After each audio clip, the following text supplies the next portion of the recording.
you want to take a look and make sure that these are the logos that you have in the page that you can download. I'm just going to lock this up. If you double click on this, it'll give you the menu for the options, and you can dim this down. I'm just going to put it down to 30% so you can see over the top of this. And I have a new layer above this that I can work with to start to illustrate. So in the last ones, we kind of started with a little bit of the type. And in this one, I'm just going to use the pen tool to try to draw a path that goes right in the middle of the entire page. So here's the pen. I'll just start it at the top, right at the midpoint of here.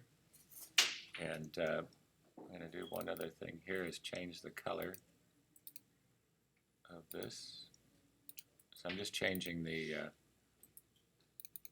outline color for here so you can see it better. So right in the middle of the top, here's the rubber band handle that comes down. I'm going to come down here with the shift key held down. It keeps it straight. And just kind of look in the middle of this to curve this section. And if I hold the shift key again, it'll keep these coming out equal distances at the part.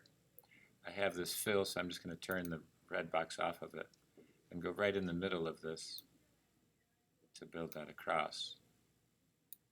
And I'm curving this to come across. I can still hold the space bar and move this point around, let go of the space bar, and it puts the point right where it's anchored in.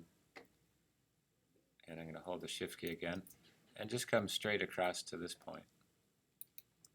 And then to get the selection tool, either go up here to grab it or just hit the keystroke. So that's the thickness of this piece.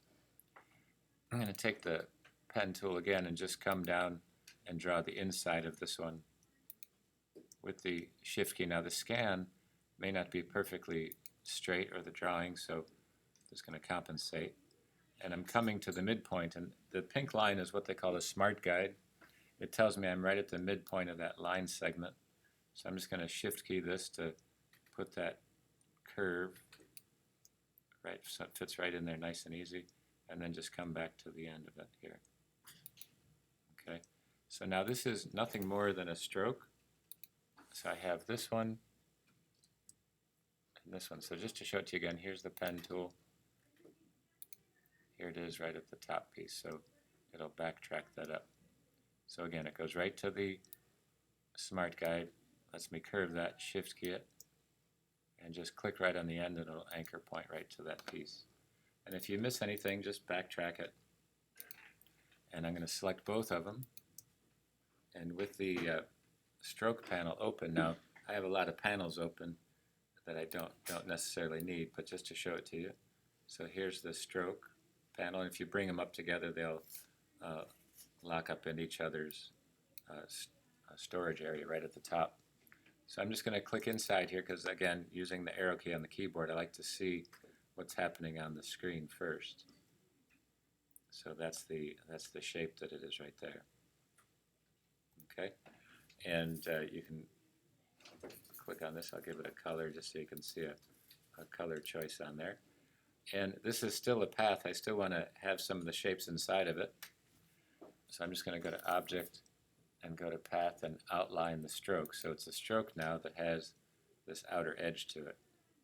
And you can see, if I switch this, that I have these other pieces or these other shapes that are located in there. So before I start to combine everything, I'm just going to take the pen tool and click and make this a shape that kind of encompasses that area.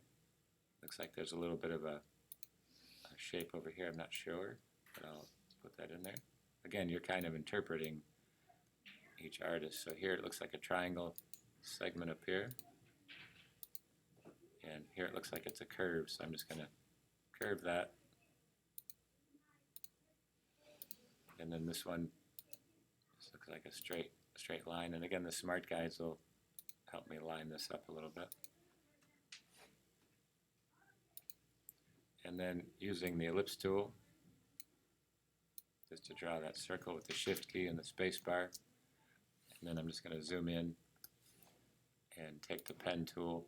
I'm going to start at this end, just dragging the handle out makes a little bit of a curve. And just coming right back to it. And then backtrack that up. Okay? So with these two, I'm just going to fill those green. And with the rest of them here, just shift keying and selecting them all. Just to move it, lets me select all of those and then edit, undo it. Just move it so you can see it.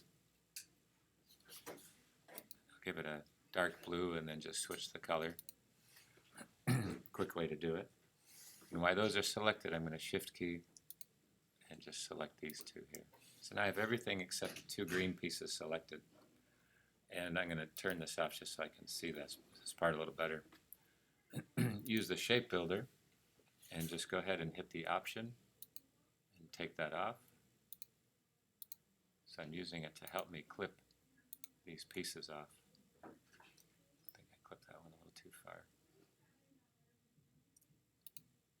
Okay, so it's a quick, easy way to put those together. The other ones, the two letters, I'm just going to shift key to get separately. I'll give them a fill of yellow just so you can see it. And just use the shape builder and just connect them. And now I have these pieces all together. So this is separate from that. It's kind of below it.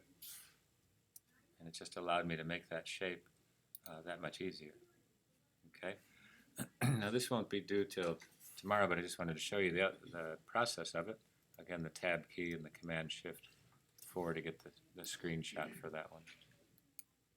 And it makes it pretty easily done.